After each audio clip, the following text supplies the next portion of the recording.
네 번째 과목인데요. 네 번째 과목은 건설 재료학입니다. 우리 시공이나 재료나 또는 건설 안정이나 모두 비슷하고 한 번에 시공을 잘하면 재료를 잘할 수 있고 재료를 잘하면 시공을 잘하고 시공을 잘하면 건설 안정 기술을 잘할 수 있는 내용입니다. 61번을 보니까요. 미장 재료에서 미장 재료라고 그랬어요. 미장 공사에서 저는 재료에서 공사에서 코너 비드가 여기 있네. 코너 비드를 사용되는 곳은 코너니까 뭐요? 바로 기둥의 모서리고요. 요거는 2016년 3월 6일 날 또 그대로 출제됐던 문제가 되겠습니다. 또 교재 5-88쪽에도 명쾌하게 정의가 되어 있습니다. 62번을 한번 가보도록 하겠습니다.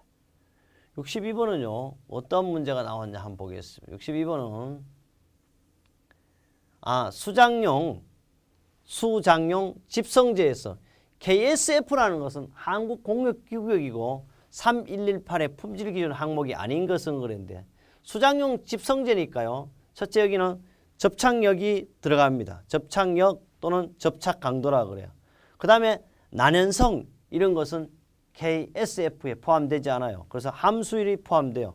그 다음 구부비라든지 바로 뒤틀림 현상도 포함하고 있어요. 그 외에 옹이, 수심, 수지구, 핑거 조인트, 무결점 제면도 우리는 KSF 3118의 품질 기준이 되겠습니다. 답은 몇 번? 2번. 난연성이 될 거고요. 우리 교재 18쪽에 정의가 되어 있습니다. 63번입니다. 점토의 물리적 성질에 관한 설명 옳지 않는 것은 점토는요. 통상 압축 강도는 인장 강도 약 5배 정도가 맞죠. 양질 점토일수록 좋은 점토일수록 가소성이 좋습니다. 순수한 점토일수록 용융점이 높고 강도도 매우 큽니다. 불순 점토일수록 비중이 크다 근데 불순 점토일수록 비중도 작고 강도도 떨어지는 것이 바로 점토의 특징이 되겠어요. 우리 교재 5-69 합격 날개 합격 예측에도 정의되어 있습니다. 64번입니다. 보호이음 부분에요. 보호이음 부분에서 볼트와 보강철물로 사용되는 것으로 두 부재 사이의 전단력은 어떻습니까? 칼로 이렇게 잘라지면서 전단력에 저항하는 목의 구조형 철물은 건데 우리 목조의 구조물은 대개 뭐예요? 가지고 디벨 또는 이렇게 두라고 쓰는데 이렇게 쓴 경우도 있어요. 디벨 또는 두벨이라고 하죠. 답은 3번이 되겠습니다. 여기는요. 그림으로도 아마도 해설로서 제가 표시를 해놨어요. 바로 두벨은 목재임의 접합부 어긋나무는 이렇게 생긴 거죠. 볼트젠과 같이 사용하고 있고 우리 교재 5-87쪽에 정의되어 있습니다. 65번입니다. 목재의 역학적 성질 중 옳지 않는 것은 목재는요. 섬유와 평형인 방향 흰 강도와 전단 강도는 거의 같다. 근데 말이 안 되죠. 목재는 반드시 인장 강도, 흰 강도, 전단 강도는 거의 제로예요. 힘이 150이니까 전단가 16밖에 안 돼.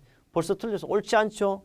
그뿐 아닙니다. 강도와 탄성은 가력과 섬유 방향과의 관계와 현저한 차이가 있고 섬유와 평형인 방향 인장 압축 강도가 크고 목재의 강도는 일반적으로 항상 비중에 비례합니다. 그래서 답은 몇 번? 65번 1번이 되겠습니다. 66번입니다. 콘크리트 내에요. 콘크리트를 메워 조직을 치밀하게 하는 공국 충전에 대표적으로 쓰이는 재료는 가장 적합한 것은 이건 다 포졸란이에요. 포졸란의 목적은 시공 연도가 좋아지니까 분리된 재료 분리가 적어지고 봐요. 뭐 한다? 공국 충전에 가장 적합한 것이 포졸란계를 사용하고 있습니다. 수밀성도 증가합니다. 우리 교재 5-34쪽에 명쾌한 정의를 해 두었습니다. 67번을 가보도록 하겠습니다. 67번은요. 목재 함수율에 관한 설명 중 옳지 않은 거예요. 목재는요. 함수 섬유 중 자유수는 목재의 중량에는 영향을 끼치지만 목재의 물리적 또는 기계 성질과는 사실 관계가 없죠. 침엽수의 경우요. 심재, 목재의 중심부, 함수율은 항상 변지 함수율보다 크다 그런데 아니죠. 심재는 껍데기하고 중하니까 이렇게 함수율이 작죠. 답은 틀렸어요. 2번이 틀렸고요. 섬유 포화점 상태 함수는 30%이고 정건재일 때는 재료고 기건재일 때 얼마? 15%가 되겠습니다.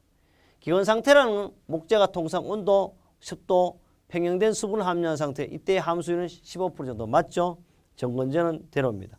그래서 이 그림으로도 표시했고 심재와 변재에 대한 특징을 구분했습니다. 변재는 껍데기를 말하고 심재는 어떻게? 목재의 중심 쪽을 심재라 이렇게 하고 있습니다. 68번입니다. 시멘트에 물을 가하여 혼합하여 만들어진 시멘트 페이스트가 시간 경과에 따라 유동성을 이렇게 움직이는 게 이루어졌어요. 응고하는 현상을 뭐라 할까? 말 그대로 우리는 어떻게? 이걸 가지고 굳어지는 현상을 응결이죠. 그래서 시멘트는 초결에서 종결까지가 대개 1시간에서 얼마? 10시간까지 이걸 가지고 초결 또는 시결 이걸 종결 때 답은 뭐야? 응결이 되겠습니다. 여기 해설로도 역시 표시되어 있고요. 우리 교재 5-32쪽에 잘 만들어져 있습니다. 69번입니다. 유화제를 써서 아스팔트를 밀입자로 수중에 분산시킵니다. 색깔이 다갈색 액체입니다. 깬자가라 정결제 등으로 쓰이는 아스팔트 제품은 이거는 깬자가라 정결제 한다는 것은요. 아스팔트 중에서 다 프라이머는 밑바닥 칠하는 거죠. 방수용을 할 때 가장 밑바닥에 칠하는 게 프라이머예요. 이거는 에멜션을 말하게 되겠어요. 유화제를 사용 아스팔트 밀입자를 수중에 분산시켜 다갈색 액체를 말하고 있죠. 그래서 깬자갈의 정결제가 되겠습니다. 70번입니다. 어떤 질량이 다음과 같을 때 이런 내용이죠. 석재 표면의 건조 포화 상태의 비중은 이렇게 했어요. 여기 보면 건조 포화 상태의 비중은요. 건조 포화 상태의 비중은 알아둘 게 있어요. 반드시 공식이 있죠. 이거는 공시체 침수 표면 건조 포화 상태의 공시체의 무게 빼기 공시체의 수중 무게예요. 그 다음에 공시체의 건조 무게가 되겠습니다. 보니까 여기 나온 450이 뭐냐? 공시체 침수 후 표면 건조 포화 상태의 공시체의 질량이니까. 그러니까 450에서요. 그 다음에 C 공시체의 수중 무게가 얼마냐니까 약 300이에요. 수중이냐 물속이죠. 똑같은 무게를 300을 빼고 그 다음에 공시체의 건조 질량은 400g. 400g을 하니까 답은 어떻게? 2.66이니까 반올림을 하니까 어때? 2.67이 되겠습니다. 이렇게 해서 답을 하고 이런 것도요. 수학적이라고 생각하는 것보다 이런 문제 공식은 좀 메모해서 기억할 필요성도 있습니다. 71번을 한번 가보겠습니다. 71번은요. 어떤 문제가 있냐고 그랬더니 합성수지요. 일반적인 성질에 관한 설명으로 옳지 않는 합성수지입니다. 플라스틱이죠. 첫째, 합성수지는 마모가 크고 탄력성이 작으므로 바닥재를 사용하기 곤란하다 그러는데 실제 얘는 마모가 크다기보다는 마모가 거의 없죠. 탄력성도 있어요. 작다기보다는 크죠. 바닥재를 사용하기 곤란하다 그러는데 합성수지는 지금 바닥재료도 사용하고 있습니다. 답은 1번입니다. 합성수지는요. 내산, 내알칼리 등의 내학성이 우수하고 전성연성도 크고 피막이 강하고 내열성, 내화성이 적고 비교적 저온에서 연화, 연질되는 게 바로 합성수지의 일반적 용도고요. 이것은 5-116표도 있지만 합격 날개 은행 문제로서도 만들어 두었던 문제가 그대로 이번 시험에 나온 것이 되겠습니다. 72번입니다. 72번을 보니까요. 어떤 거냐? 그럼 72번은 다음 시멘트 중 댐, 단면이 큰 구조물에 적용하기 어려운 것은 건데 댐이라는 구조물은요. 중용열 포틀랜드 시멘트 대표적이죠. 고려 시멘트 사용하죠. 플라이에스 시멘트 사용하죠. 조강 포틀랜드는 여기에서 댐이라든지 단면의 큰 부재에서는 사용할 수가 없어요. 왜? 석회와 알루미늄을 함유한 시멘트 분말도를 크게 함으로써 초기의 고강도를 발생시키게 한 것이 바로 조강 포틀랜드 시멘트가 되겠습니다. 이것은 긴급공사, 한중과 수중공사에 가능하지만 댐이라든지 단면의 큰 구조물은 불가능한 것이 바로 조강 포틀랜드 시멘트가 되겠습니다. 74번을 보면요. 목재가 건조 과정에 따른 수축률의 차이로 나이테의 직각 방향으로 갈라지는 걸 가지고 뭐냐 하면 이거는 할열이죠. 할열. 이거는 바로 보겠습니다. 그럼 보면 할열에 대한 것은 바로 나이테의 직각방에 갈라지는 결함을 말하고 건조 시 수축이 차이가 발생하죠. 그래서 우리는 이걸 Z를 촉방향이라고 Y를 축방향으로 X를 진행방향으로 이렇게 표시하기도 하고 있습니다. 74번인데요. 타일에 관한 내용입니다. 타일은요. 점토 또는 암석의 분말을 성형 소성하여 만든 박판 제품을 총칭하여 우리는 타일이라 그러죠. 타일은요. 용도에 따라서 외장 타일, 내장 타일, 외장 타일, 바닥 타일 이렇게 분류할 수 있습니다. 일반적으로 모자이크 타일 및 내장 타일은 어떻게 하냐? 내장 타일은 주로 이제 그 안에 내부에 하니까 내장 타일은 습식법을 하면 안 돼요. 내장 타일은 반드시 내장 타일일 경우에는 습식법이 아니고 건식을 써야 되고 반대로 외장 타일은 건식을 할 수 없죠. 이거는 습식법이에요. 그래서 3번이 틀렸어요. 타일은 백화현상을 수산화 석회와 공기 중 탄산가스의 반응으로 나타난다. 그래서 여기에 제가 외장 타일과 내장 타일을 구분해서 만들어 두었고요. 이것은 5-72쪽 합격 날개 은행 문제로도 잘 정의가 되어 있습니다. 75번입니다. 75번은요. 돌로마이트 플라스틱은 대기 중에 무엇과 합하여 하냐. 이거는 바로 돌로마이트는 뭐냐 그러면 기경성이에요. 기경성. 기경성이니까 당연히 이산화탄소라든지 공기 중에 이산화탄소와 결합을 하죠. 그래서 이산화탄소와 결합하여 경화되고 단 돌로마이트는 원료도 백운석을 사용하고 있습니다. 76번을 가보도록 하겠습니다. 76번을요. 가보겠습니다. 76번. 76번은요. 석회석을요. 900에서요. 1200도씨로 소성을 했대요. 소성하면 생성되는 것은 근데 이거는요. 석회석이죠. 바로 CaCO3가 되겠습니다. 바로 이걸 가지고 우리는 생석회가 되겠습니다. 석회석을 900에서 1200도 소성한 가지고 생석회라 그러는데 이거는 우리 교재 5-35쪽에 합격 날개 합격 예측에도 나와 있습니다. 77번을 보겠습니다.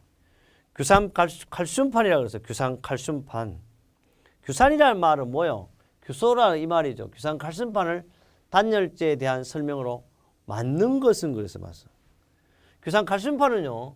용융유리의 흡착법 등으로 여기 벌써 뭐가 있어요? 틀린 게 용융유리라 그랬잖아요. 용융유리요. 용융유리라 그러면 여기 규산 칼슘판인데 용융유리라는 게 틀렸어요. 그 다음에 각종 슬래그의 석회화물질 이것도 틀렸죠. 여기 해설을 먼저 보면요. 규산 분말과 석회 분말을 주원료로 한 오토클레브 처리하는 보강 섬유를 첨가해 만든 거예요. 상당히 가볍습니다. 또 내열성, 단열성, 내수성도 우수한 것이 바로 규산 칼슘판이죠. 이거는.